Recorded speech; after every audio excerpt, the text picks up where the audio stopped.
Hello and welcome back to Practicing with me. My favorite food to eat in the world is hamburgers. Spoken like a true North American, my dad is making them for my family tonight, so what better day to practice the Hamburger Sonata together. It was written by Carl Philipp Emanuel Bach and it's in G major. It's a pretty short sonata, there's only 2 movements, so I thought today we would practice the second one together because I've been focusing a lot on the first movement. I haven't really gotten into practicing the second movement yet, so why not do that with you guys? Super cute sonata, and I love hamburgers. Before practicing our repertoire, we should do some long tones or technique or study, to warm up our fingers and get the air flowing and stuff. So I'm going to do that. Hello. So make sure you have your metronome handy. The tempo indication is presto. This is a personal observation, and I'm not, by no means am I a Baroque music expert. However, something I've noticed over my 10 plus years of playing music, they weren't necessarily interpreting the tempo the same way we do now. For example, the presto for this rondo would be very different in comparison to the presto of what's his name? Have I listened to this sonata enough? No. So really, what I should be doing as part of my practicing for this piece is I should be listening to other people's recordings, and I haven't really done that for this. Because I keep telling myself, oh, I'm still in the process of learning the notes. I'm a little bit past that point now, I think, and I should really listen to recordings to make sure I'm not taking too many musical liberties, because, Baroque music is a certain style. Late Baroque, early classical music, Either way, you should always listen to your repertoire. This rondo is mostly 8th notes and 16th notes. Wow, I just described every single piece of music there is out there. Yeah, so what I like to do is I like to play the whole thing through once, decide where I want to practice, find the spots I'm having trouble with. I'm going to play it once with my metronome as accompaniment. I'm thinking 88, but that might be too fast, so maybe I should go for 82.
are where I have lots of 16th notes in a row, because those are the spots you really need to be solid. And yeah, I'm gonna pick the last 16th passage, 138 to 149. So it's in 2/4. I'm gonna slur the whole bar. I'm gonna try playing like that.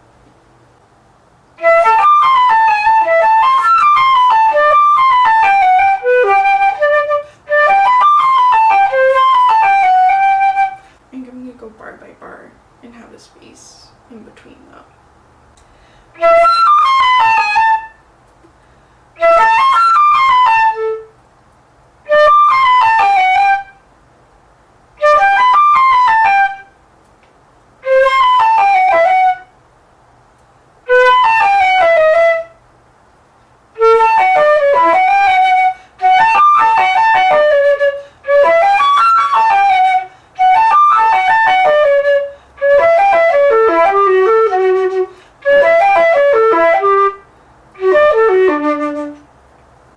Now I'm going to try pairs of bars.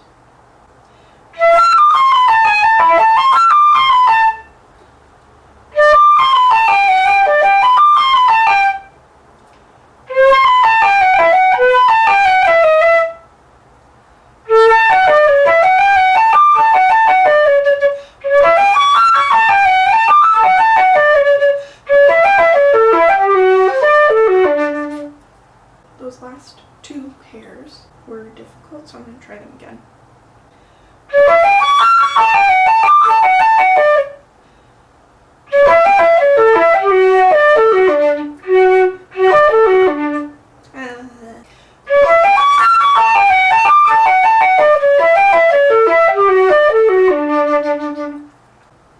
I'm going to do those pairs again.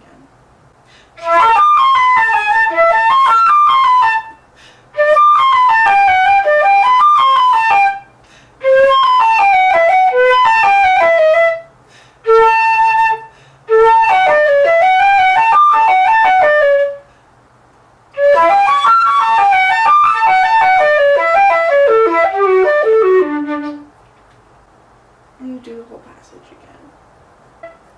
I'm going to swing it though. I'm going to swing it.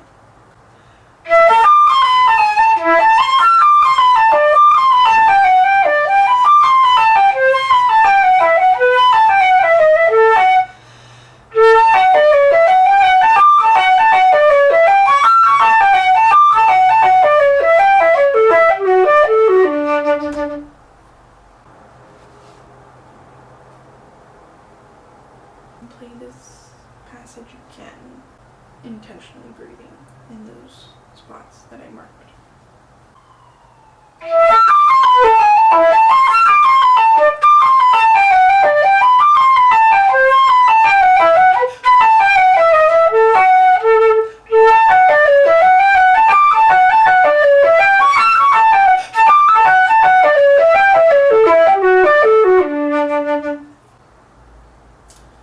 I'm going to try it again as written, but something I should do sooner rather than later is listen to a recording and see if they add in slurs to these 16th passages. That's what's expected of the performer for Baroque music.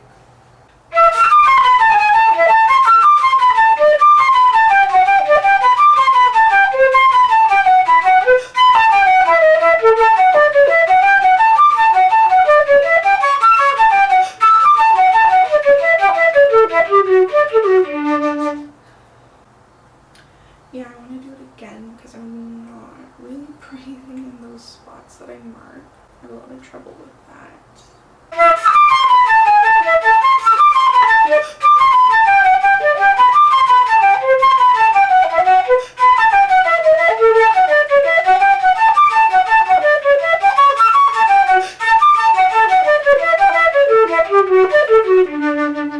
That was probably like the best time I played that so far today. Now what I'm going to do is I'm going to play it in context. So I'm going to go from bar 126 to the end.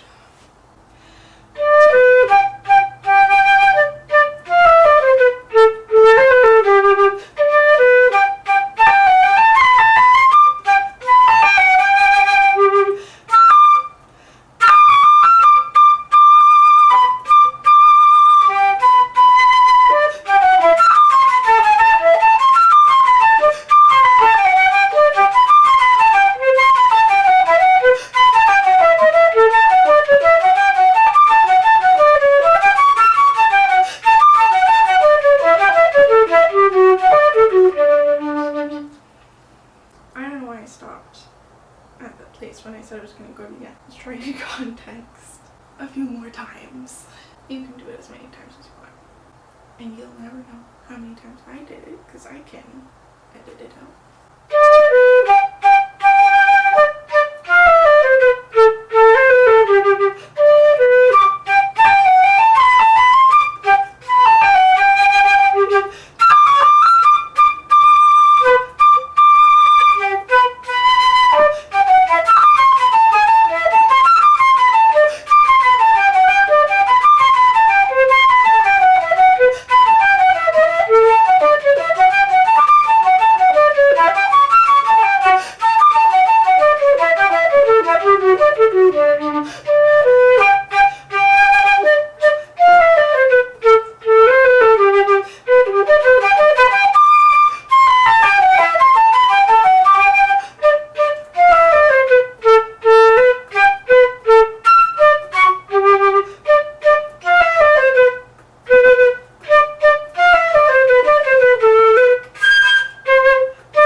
Repertoire like this, isolate those 16th passages, practice them on their own until you can make it through them at whatever tempo you're at.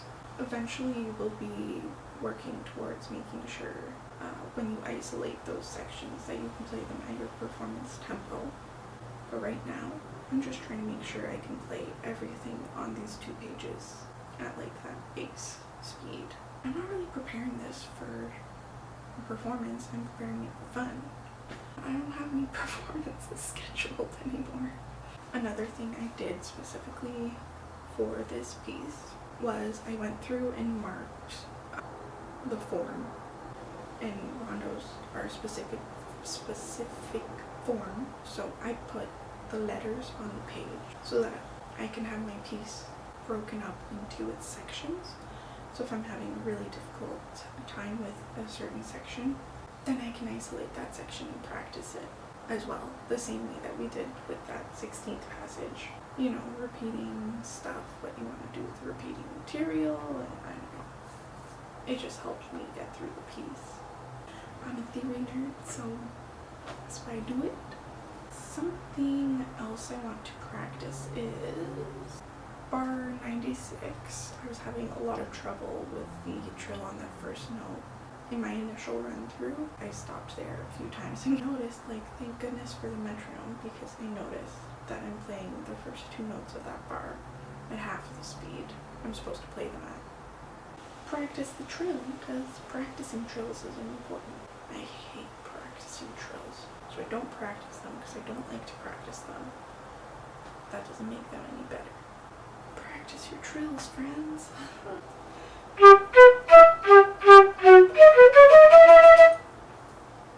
Great, so those are the 2 bars I'm focusing on. When you're practicing trills, start with no trill, so you can get the timing right.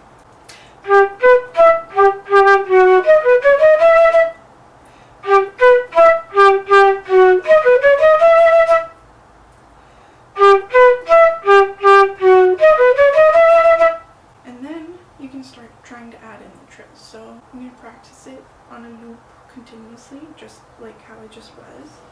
I'm going to go first, no trill, second loop, try with trill. You guys will see.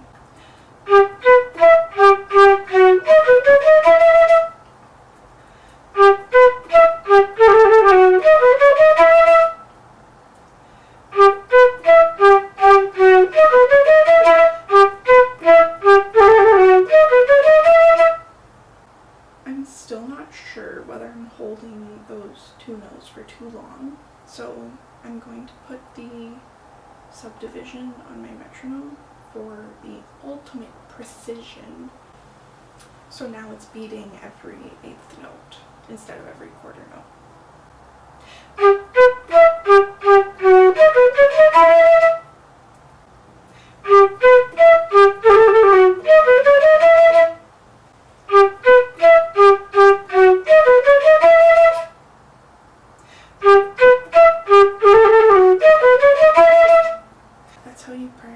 If you're having trouble, sonata is pretty straightforward. I need to go listen to some recordings so I can add in things like slurs also for phrasing and also for tempo reasons, so I can find about what tempo I should be playing this if I were to perform it. And then we'll do the first half of this sonata a few weeks. Thank you for practicing with me this week. Come back next week for it's either Reichert or studies. Yeah, like, subscribe, comment, share, tell your grandma, I don't know. Go practice.